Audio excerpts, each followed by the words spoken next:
Assalamualaikum warahmatullahi wabarakatuh. Di sini saya akan menjelaskan mengenai media dan evaluasi pendidikan Islam dalam perspektif Al-Quran. Pengertian media pendidikan Islam. Media pendidikan Islam berasal dari bahasa Latin medius yang berarti tengah, perantara atau pengantar. Dalam bahasa Arab, media adalah perantara, pengantar pesan atau pengirim kepada penerima pesan. Sedangkan media pendidikan adalah benda yang dapat diindrai, khususnya penglihatan dan pendengaran, baik yang terdapat di dalam maupun di luar kelas, yang digunakan sebagai alat bantu penghubung atau media komunikasi dalam proses interaksi belajar mengajar untuk meningkatkan efektivitas hasil belajar siswa. Manfaat media pendidikan. Terdapat beberapa manfaat media pendidikan, antara lain: 1. Meningkatkan rasa pengertian dan simpati dalam kelas. 2. Menumbuhkan perubahan tingkah laku siswa. 3. Hasil belajar siswa lebih bermakna. 4. Membawa kesegaran dan motivasi. Media pendidikan dalam perspektif Al-Quran meliputi 1. Media pendidikan melalui langit. 2. Media pendidikan melalui bumi. 3. Media pendidikan melalui gunung. 4. Media pendidikan melalui malam. 5. Media pendidikan melalui siang. 6. Media pendidikan melalui matahari. Dan ketujuh, media pendidikan melalui bulan.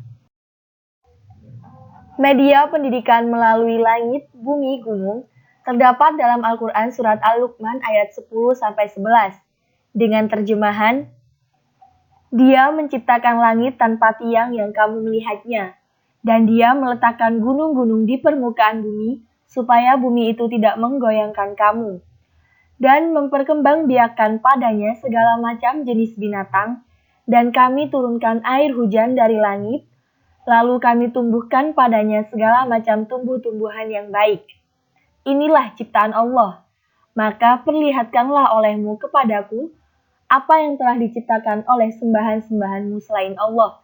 Sebenarnya, orang-orang yang zalim itu berada di dalam kesesatan yang nyata. Apabila dilihat dari aspek pendidikan, materi utama yang ingin diajarkan ayat ini kepada manusia adalah keimanan kepada Allah dan mensyukuri nikmat-Nya, serta jangan menjadi orang yang zalim. Sedangkan jika dilihat dari aspek pembelajaran, materi utama yang diajarkan ayat ini adalah keimanan kepada Allah untuk meyakinkan manusia serta membuat mereka lebih paham dan mengerti mengenai keimanan dan kebesaran Allah. Al-Quran menggunakan media berupa langit, bumi, dan gunung. Media pendidikan melalui peristiwa malam, siang, matahari, dan bulan. Terdapat dalam surah Al-Fussilat ayat 37-39 dengan terjemahan, dan sebagian dari tanda-tanda kekuasaannya ialah malam, siang, matahari, dan bulan. Janganlah bersujud kepada matahari dan janganlah pula kepada bulan, tetapi bersujudlah kepada Allah yang menciptakannya. Jika kamu hanya kepadanya saja menyembah, jika mereka menyombongkan diri, maka mereka malaikat yang di sisi Tuhanmu bertasbih kepadanya di malam dan siang hari, sedang mereka tidak jemu-jemu, dan sebagian dari tanda-tanda kekuasaannya, bahwa kamu melihat bumi itu kering tandus, maka apabila kami turunkan air di atasnya, niscaya ia bergerak dan subur. Sesungguhnya Tuhan yang menghidupkannya tentu dapat menghidupkan yang mati. Sesungguhnya Dia Maha Kuasa atas segala sesuatu. Ayat ini menerangkan dan mengingatkan bahwa manusia adalah makhluk Tuhan yang paling mulia di antara makhluk-makhluk yang diciptakannya. Karena itu, tidak pantas manusia memuliakan, menganggap keramat makhluk Tuhan yang lebih rendah daripadanya. Yang patut disembah, dihormati, dan dimuliakan oleh sesuatu yang paling berkuasa dan yang paling mulia, yaitu Allah Subhanahu wa Ta'ala. Materi pendidikan yang dijelaskan dalam Al-Quran Surat Al-Fussilat ayat 37-39 adalah berkaitan dengan kebesaran Allah. Dia Maha Kuasa, oleh karenanya manusia mesti taat dan mematuhi segala ajarannya. Dalam penyampaian materi tersebut, Al-Quran menggunakan peristiwa alam berupa malam dan siang, serta kejadian-kejadian di langit berupa peredaran matahari dan bulan, menjadi median dalam penyampaian materi tersebut.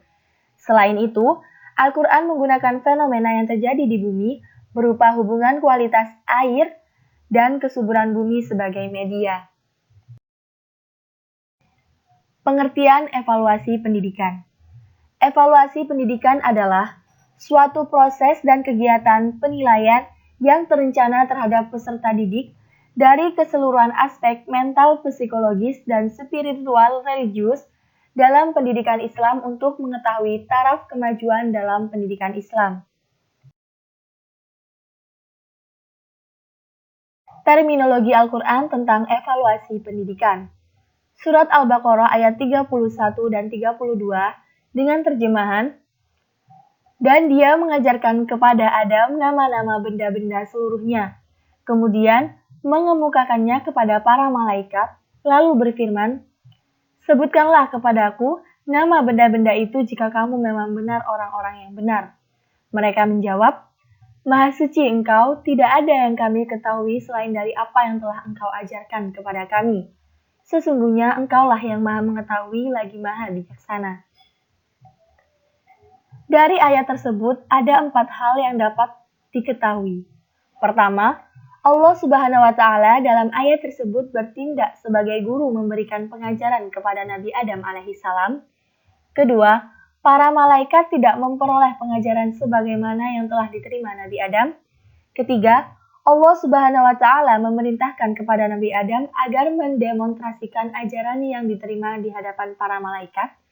Dan yang keempat, materi evaluasi atau yang diujikan haruslah yang pernah diajarkan. Pentingnya evaluasi. Untuk mengetahui sejauh mana kuatnya iman seseorang, Allah Subhanahu wa Ta'ala terkadang mengevaluasinya melalui berbagai cobaan yang besar. Jika mereka ternyata tahan terhadap uji coba Tuhan, mereka akan mendapatkan kegembiraan dalam segala bentuk, terutama kegembiraan yang bersifat mental rohaniah. Sedangkan bentuk-bentuk evaluasi terdapat dalam Quran Surat Al-Baqarah ayat 155-157 dengan terjemahan, "Dan sungguh akan kami berikan cobaan kepadamu dengan sedikit ketakutan, kelaparan, kekurangan harta, jiwa, dan buah-buahan, dan berikanlah berita gembira kepada orang-orang yang sabar, yaitu orang-orang yang apabila ditimpa musibah, mereka mengucapkan, Inna lillahi wa inna ilaihi roji'un." Mereka itulah yang mendapat keberkatan yang sempurna dan rahmat dari Rabb-nya, dan mereka itulah orang-orang yang mendapat petunjuk. Dalam menafsirkan ayat di atas, Imam Ibnu Katsir rahimahullahu berkata pada ayat ini, Allah Subhanahu wa Ta'ala memberitahukan bahwa Dia menguji dan menempa para hambanya, terkadang mengujinya dengan kebahagiaan dan suatu waktu dengan kesulitan, seperti rasa takut dan kelaparan. Sedangkan dalam Quran Surat Al-Fajr ayat 15-16 dengan terjemahan, "Maka adapun manusia apabila Tuhannya mengujinya lalu memuliakannya dan memberinya kesenangan, maka ia berkata, Tuhanku telah memuliakanku. Dan apabila Tuhan mengujinya lalu membatasi rezekinya, maka ia berkata, Tuhanku menghinaku. Sekali-kali tidak, bahkan kamu tidak memuliakan anak yatim." Inti dari ayat-ayat tersebut mengingatkan kembali pada kita bahwa sejatinya segala bentuk ujian, baik itu berupa kenikmatan dan keterhempitan untuk dijalani dengan ketaatan kepada Allah, dengan konsep syukur dan kesabaran.